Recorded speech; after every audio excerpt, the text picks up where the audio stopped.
10 fundamental tips. That means যে আজকে আমাদের স্পোকেন ইংলিশের দ্বিতীয় ক্লাস। আমি আশা করি তোমরা যদি ধারাবাহিকভাবে আমার ভিডিওগুলো দেখো এবং যারা শুভাকাঙ্ক্ষী আছেন তারা সবাই যদি আমার ভিডিওগুলো দেখে অবশ্যই ফ্লুয়েন্সি তো অবশ্যই বাড়বে এবং এই স্পোকেন ইংলিশের জন্য যত উপকরণ আছে সবগুলোই কি ধারাবাহিকভাবে ইনশাল্লাহ শিখতে পারবা এবং যারা দেখবেন তারা সবাই শিখতে পারবেন। আশা করি সাবস্ক্রাইব করে আমার চ্যানেলটি সাথেই থাকবেন। ওকে, আজকে আমাদের মেইন টপিকটা হলো 10 ফান্ডামেন্টাল টিপস, মানে আমাদের ইংলিশ ফ্লুয়েন্সি বাড়ানোর জন্য আমাদের যে নিয়মগুলো পালন করতে হবে এর মধ্যে প্রধান 10টা টিপস আছে। 1 নম্বর হলো don't be scared about making a mistake. এই বিষয়টা হলো সবচেয়ে গুরুত্বপূর্ণ। যে এটা হলো যে কথা আমরা যেহেতু শুরুই করতে যাচ্ছি, আমরা জানি যে আমাদের কি প্রথমে ইংলিশে কথা বলতে পারি না। এখন যদি মনে করো যে আমি ইংলিশে কথা বলতে পারি না, তা আমার ইংলিশে কথা বলতে লজ্জা করে এবং মানুষের সামনে কীভাবে কথা বলবো, ওই ধরনের ভয়ও অবশ্যই দূর করতে হবে। এবং কারোর সাথে কথা বলতে গেলে যদি অন্য যার সাথে কথা বলবা সে যদি বলে, কথা বলার মধ্যে যদি বলে যে তোমার কথার মধ্যে তো ভুল আছে, সমস্যা আছে, তখন এই মুহূর্তে তোমাদের যে করণীয় সেটা হবে যে তোমরা বলবা যে আচ্ছা ঠিক আছে, আমি জানি যে আমার কথার মধ্যে কি ভুল আছে, কিন্তু যখন কথা বলবো ওই মুহূর্তে কি আমার কথার মধ্যে কোনো ভুল ধরা যাবে না। যখন আমি কথা বলা শেষ করব তখন আমার যে সমস্যাগুলো আছে, ভুলগুলো আছে, ওই সমস্যাগুলো কি সমাধান করে দিবেন। এটা হলো 1 নম্বর। 2 নম্বর হলো speak with native English speaker. That means যদি তোমাদের আশেপাশে কোনো নেটিভ স্পিকার থাকে এবং তার সাথে পরিচিত থাকে, তাহলে প্রতিদিন অন্ততপক্ষে 1 ঘন্টা করে কি কথা বলা চেষ্টা করবা। তাহলে যদি 1 ঘন্টা করে কথা বলো তাহলে এই ক্ষেত্রে 2টা লাভ হবে। একটা হলো ইংলিশ ফ্লুয়েন্সি বাড়বে, আর একটা হলো প্রনাউন্সিয়েশন ভালো হবে। কারণ নেটিভ স্পিকার তো অবশ্যই নেটিভ স্পিকারদের মধ্যে কথা বলবে, তাহলে তুমি যখন শুরুতেই তাকে অনুসরণ করবে তাহলে তোমাদের প্রনাউন্সিয়েশনটা কি অবশ্যই ভালো হবে। Number 3, practice with other students. দেখা গেলো যে তোমাদের সাথে বন্ধুবান্ধব যারা আছে তারা যদি অনর্গলভাবে ইংলিশ বলতে চায় বা ইচ্ছা প্রকাশ করে, তুমি প্রতিদিন তার সাথে কি করবা, ইংলিশে কথা বলবা।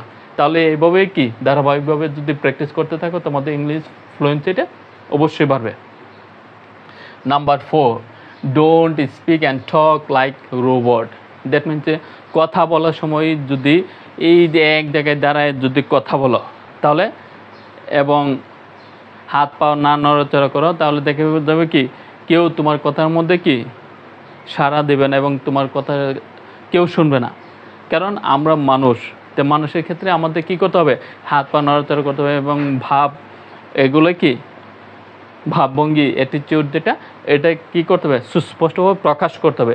যদি রোবটের মতো যদি আমরা কথা বলি, এই কথার মধ্যে কি কেউ ইন্টারেস্ট পাবে না এবং কেউ কি তোমার কথাগুলো শুনবে না।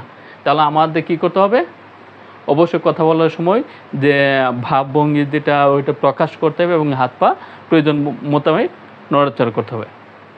Number 5, think and talk to yourself in English. That means এটাও একটা গুরুত্বপূর্ণ অংশ। সকাল থেকে সন্ধ্যা পর্যন্ত তুমি যে কাজগুলো করো, তুমি নিজেই কি ওই কাজগুলো করার জন্য যে কথা বলার দরকার ওইটা নিজেই কি ইংলিশে বলার চেষ্টা করবা। কারণ সকালে আমি ঘুম থেকে উঠি, তারপর হাত পা ধুই, হাতে যাই, পড়তে বসি, তারপর নামাজ পড়ি, তারপর বন্ধুবান্ধবের সাথে কথা বলি। এই যে আমরা যে কথাগুলো বললাম, এই সবগুলা কথাই কি করতে হবে, নিজে বাংলা না বলে ইংলিশে প্র্যাকটিস করতে হবে। যদি এইভাবে আমরা প্র্যাকটিস করি তাহলে দিন শেষে দেখা যাবে কি কিছু ওয়ার্ড বাড়লো এবং কথা বলা ফ্লুয়েন্সি কি আস্তে আস্তে বাড়তে থাকবে। Number 6, learn the international phonetic alphabet. That means যদি কথা বলার পরে দেখা গেলো আমার প্রনাউন্সিয়েশন ভালো নয়, এক্ষেত্রে আমার কী করতে হবে, IPA আর কি ওইটা শিখে নিতে হবে। যে ইন্টারন্যাশনাল ফোনেটিক অ্যালফাবেট মানে আমাদের কথা বলার জন্য যে ওয়ার্ডগুলো ব্যবহার করি, আমরা মনে করি যে লেটার ব্যবহার করে কি আমরা ওয়ার্ডগুলো উচ্চারণ করি না। ফ্যান, PEN, প্যান, PEN যদি আমরা লেটার ব্যবহার করি এর অর্থ হবে PEN, পিন হতো, কিন্তু আমরা কি পড়ি ফ্যান। তো PEN পেন কেন হলো, এর জন্য দরকার কি IPA। তা আমি পরবর্তী লেকচারে আমি IPA সম্পর্কে বিস্তারিত আলোচনা করব এবং সহজেই কি বোঝা যাবে। Number 7, prepare in advance.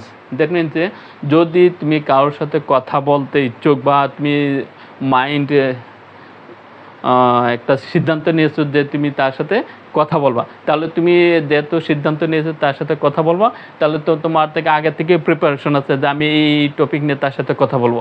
তাহলে এই ক্ষেত্রে তোমাকে কী করবে, অ্যাডভান্সে কি তাকে কি প্রশ্ন করতে হবে, তারপর তার প্রশ্ন যে রেফারেন্সে সে কী উত্তর দিবে, ওই উত্তর রেফারেন্সে কি হতে পারে, এই ক্ষেত্রে তোমাকে কি করতে হবে, আগে থেকে প্রিপারেশন নিতে হবে। যদি তুমি আগে থেকে প্রিপারেশন নাও এবং প্র্যাকটিস করো, ওইভাবে তোমার ফ্লুয়েন্সি কি বাড়তে থাকবে।